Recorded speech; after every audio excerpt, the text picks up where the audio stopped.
Can I just start by saying what a royal pain in the ass this was.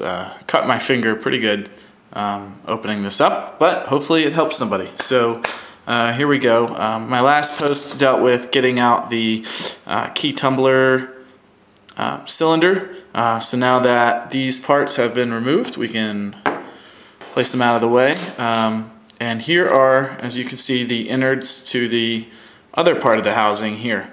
Gosh, I guess uncrimping this was fairly easy, and it should go back together pretty well. So this lip is strong enough to be reused. Unlike the gauge bezels, this is actually a pretty thick piece of whatever this is, steel. Next thing to come out is this is spring loaded, by the way, so be careful, don't let anything go flying. The parts are big. These four parts are what comes out, but this spring is under a little bit of pressure. So this black plastic piece is what helps select the position of, you can see 3 little notches down in the bottom of this cylinder here. Those fit nicely into the serrated end of this here, this plastic. So these are what selects the position of the switch as you're turning the key. It turns and locks with these little nubbins in the bottom here. Okay, and this is a spring. So unless this is worn, you do want to take a look at this part here. I don't know if this is in focus or not, but this part here you want to look at because this is where the tumbler end fits into.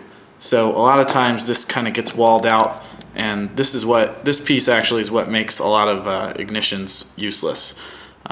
Ignition parts. Plastic and metal don't really mix very well when they're torqued against each other.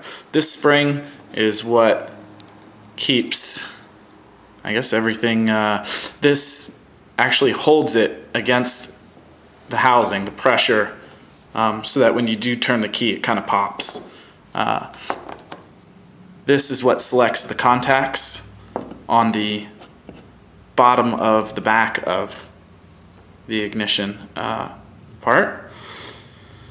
And by turning this, it connects various parts of these tabs.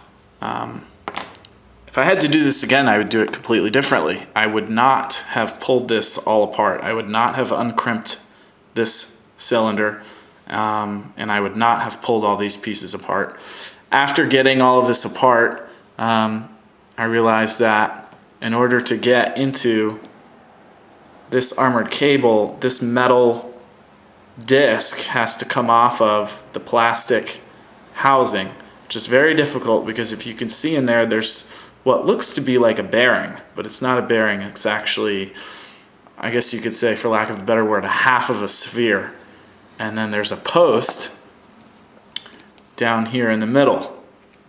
And it's the pressure of this piece, of this sort of post and half cylinder against the metal between the plastic and the top plate that keep the whole assembly together. I eventually determined I couldn't figure out which way that went, so I just basically guessed and took a nail and drove the head of this part through just enough to release the top flange of the metal. Once you get that apart, you can see the innards. I have no idea how to get these posts off, and I don't need to, so I'm going to leave those alone. Here's where you find an interesting little piece. I don't know if you can see it in the video, but it's just a little disc of plastic that looks kind of like the SIM card of a phone. It's just a little piece of bakelite or whatever to keep the piece of solder separate from the bottom edge to insulate against the bottom edge of where the wire comes close to this piece of metal, I guess, so it doesn't ground out. Now that I have access to this wire finally, I can get on with it, as one would say.